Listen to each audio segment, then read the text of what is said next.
So I've been seeing some success on the solo queue ladder as Arcane Mage recently, and honestly, it's surprising how little Arcane Mages are out there right now. If you look at the solo queue ladder, there's not that many Arcane Mages at all. There's only like 40 or 50 above 2400 last time I checked, and if you compare that to like DHs and SPs, there's like hundreds of them. Yeah, it's very unpopular. Uh, it's kind of weird because the spec is good. It's definitely good. Not on the level of demo locks and SPs in terms of casters, but it's solid and it's so much fun to play. So I hope to see some more arcane mages later on in the season. I hope to see some more activity because I swear you guys are missing out. The the gameplay itself is can be challenging. I would say it has a pretty high skill floor and a skill ceiling, but it's so rewarding when you can make good plays and close out games. So in this video, instead of going over, talents and gear and stats and stuff like that, I kind of want to just go over like the fundamental gameplay, the mindset, and just like what you should be doing throughout a real-time game, Just like what you should be looking out for as an arcane mage and what I've learned so far throughout the past few weeks playing solo shuffle. And that being said, I don't play perfect at all. I make mistakes all the time, and I'm constantly reviewing my own footage and seeing what I could have done better. So I'm kind of like just in this video talking about the things I've learned so far. The gameplay is not going to be perfect, but I'm just going to show some of like the better full games I've had in the last few days, and kind of just talk over it. Just go over some notes I have written here on my notepad. So number one, the biggest fundamental thing in solo shuffle and rank solo shuffle as an arcane mage, or even as just any DPS, is that damage is king. So as a mage, you're traditionally like a CC oriented class, right? His polymorph is such a invaluable tool, and especially me as an RNP player throughout most of Shadowlands, Subfire, Holy Priest, and even before that, playing like a lot of FMP and God Comp. I have a very like setup based mindset. Oh, okay, like the healer needs to be CC'd off DR. We got to do a go here. But in solo shuffle, I had to teach myself to like not be so CC oriented and just do damage. And this is why classes like DH and DK and Demo Warlocks and SPs are so good because they're just constantly pumping, right? Also, the biggest reason why damage is king, the main reason would be that everyone has a 15% damage reduction, or sorry, not damage, but CC reduction. So you get the 10% from the double PvP trinket bonus and the extra 5% from the crafted piece. So everyone has a 15% relentless, technically. So that kind of directly nerfs CC in general. So instead of like a full sheet being 8 seconds, it's like 6 point whatever, right? So I don't know the math on that, but that hard nerf CC, and not only that, but dampening kicks in way faster in ranked solo shuffle.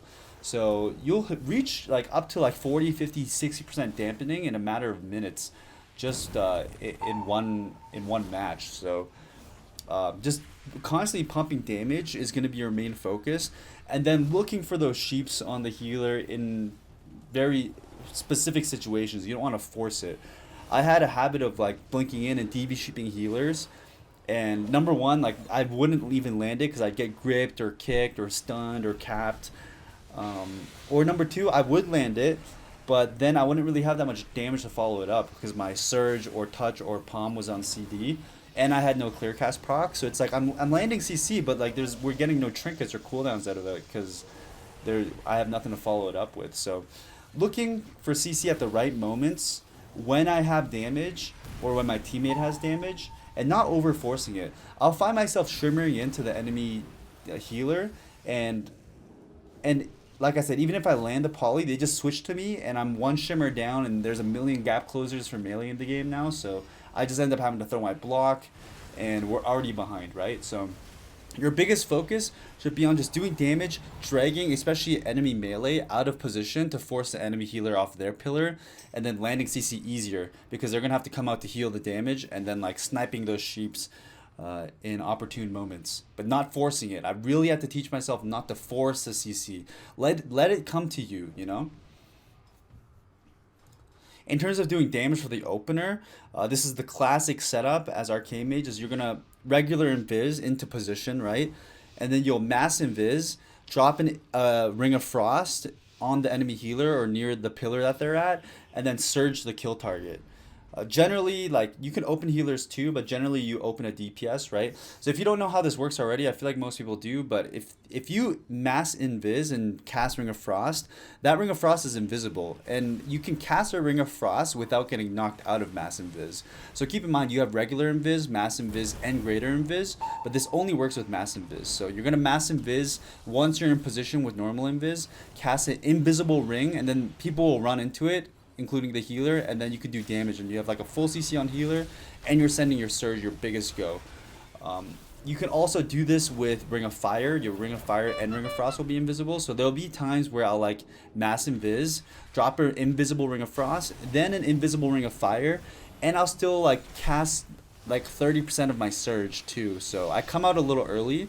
It's a little risky because if you get stopped in the surge, then you know you're not gonna get it off in the openers. So there's different ways to do it. Sometimes I'll just invis, mass invis, and just invisible Ring of Fire and surge without even CC on the healer because it's like a druid that's in stealth, or I'm just not in position. I'll just open with invisible Ring of Fire, surge, and just blast damage without even CC.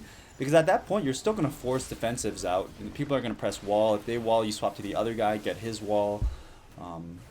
And then you kind of have that momentum. It's very important as an Arcane Mage that you get that early momentum and start forcing defensive cooldowns early, because if you don't, then they have the momentum on you, and it's going to be so much harder to get your surge off mid to early game. There's so many pseudo interrupts. The only way to do that is to proc a precog, which I'll get into a little bit more later. So I mentioned swapping on defensive. Sometimes I'll try to kill through, like if a DH blurs, then I'll try to kill through. But other times, if he's blurred and he has like full hots, then I'll swap the other guy. And then if he AMS's, I'll try to blow through that. But a good way to swap is using Radiant Spark. So your initial burst is going to be with Surge and Clear Cast, right? With Touch Palm. Sparking the first initial target, I feel like is kind of a waste because usually you'll just force cooldowns from them anyways. So what I found is like swapping with Spark. So you first like Surge the main guy, he pops defensives, and you swap the other guy with a Spark, and then you build the stacks up to 3 to 4 with missile ticks, and then you double palm blast into barrage, or you hard cast blast into a barrage. So building up the radiant stacks to 3 or 4 for the extra 30-40% damage is great to combo with your biggest hitting abilities, like I said, with Palm Blast. Sometimes, though, you can also use tools like Supernova, Ice Nova, Fire Blast to stack it up as well. So it doesn't always have to be missiles. If you're locked or something, you can utilize your other schools. That's something I actually have to work on doing more, is like swapping with Spark. I think it's a great swapping ability rather than comboing with your burst.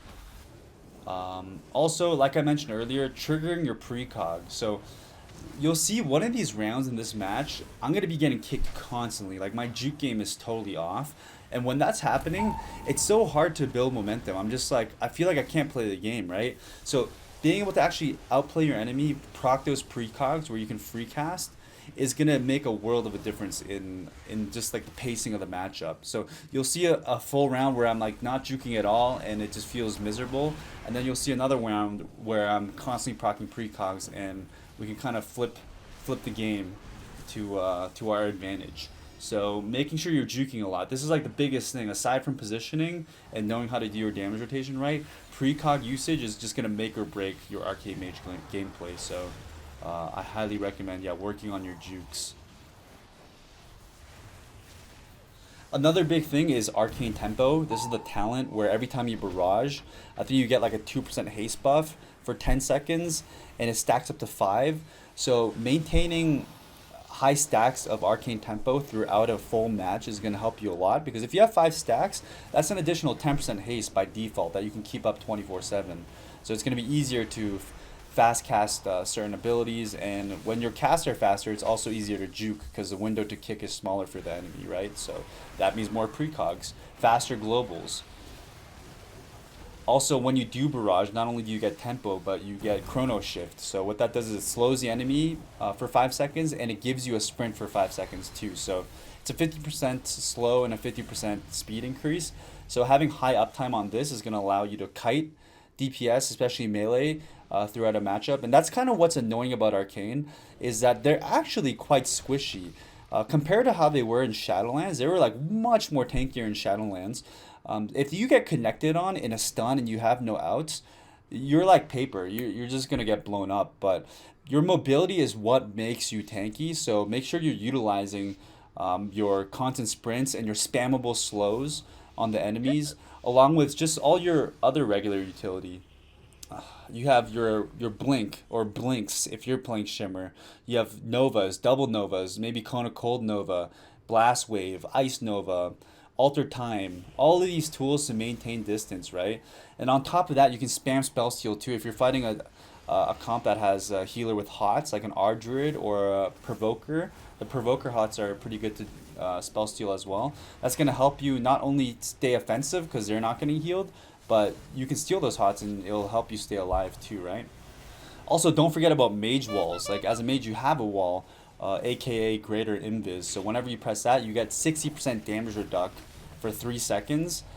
So you're pressing it on like Serenity, one shot on the monk from the Windwalker monk, for example, or the hunt. You can actually just like almost like, oh, it interacts like Shadow Meld. You can like meld the hunt with greater invis. And that's going to save you in very sticky moments if you don't have alter, you don't want to use alter, and you don't want to use block.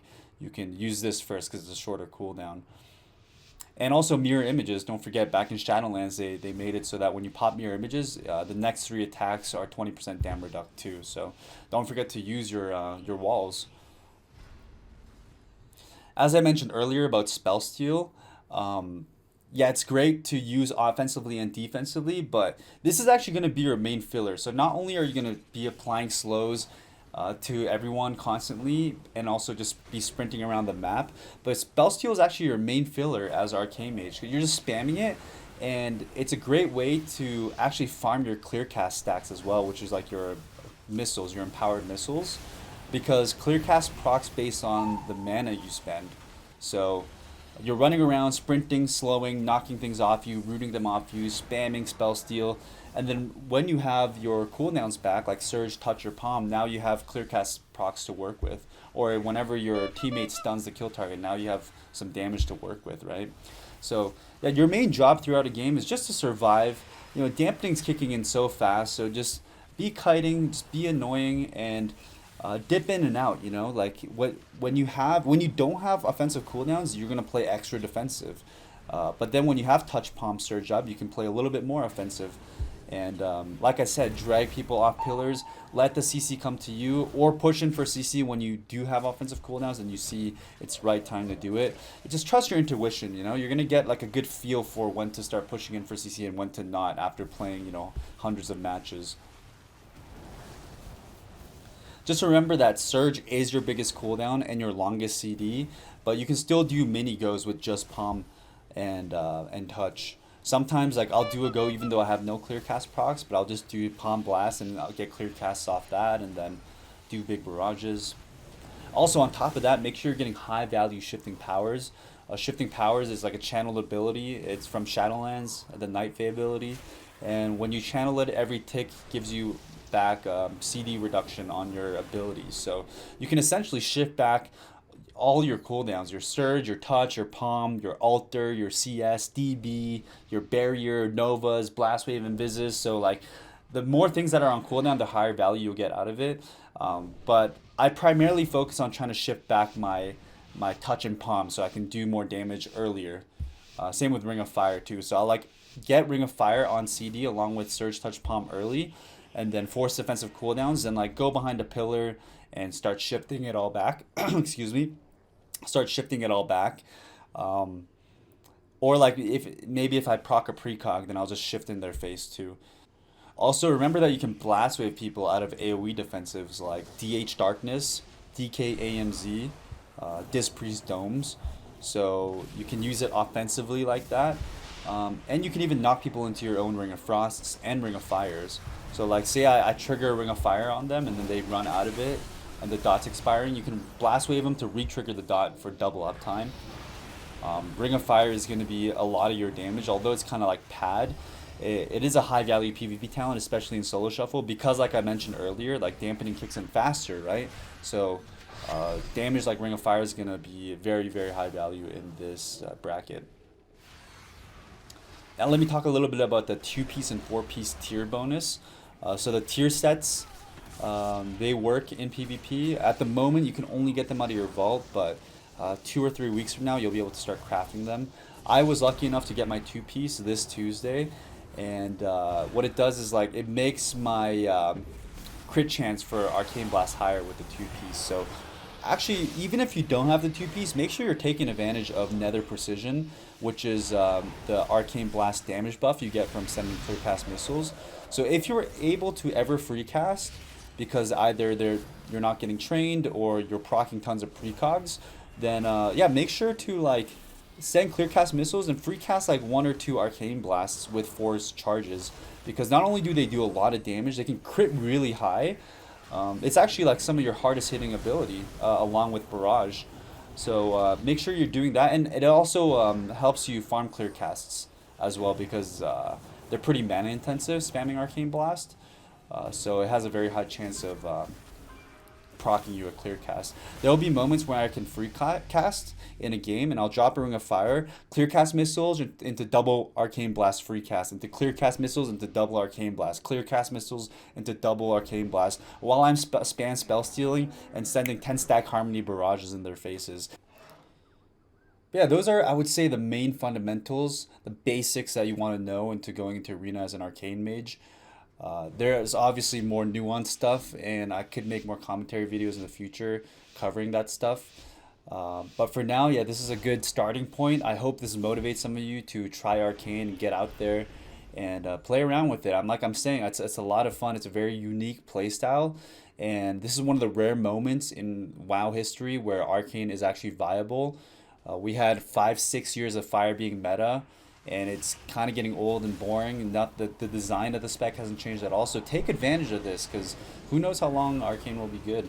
I'm hoping the entire expansion is an Arcane expansion, because like I said, it's just so fun. I truly think it is the highest skill floor and skill ceiling mage spec out of the 3. So yeah, don't miss out on this time, guys. And if you have any questions, feel free to leave them below. I'll get to every single one of them. And catch me live streaming on Twitch. I stream quite a bit right now, so check me out there if you want to catch some gameplay live. But yeah, thanks for watching, and enjoy the rest of the gameplay. I'm just going to play out the rest of this full match here. Try to really pay attention to the things that I talked about in this video and see how it's executed in these next few matches. And try to get the value out of it, boys. I'll see you guys in the next one.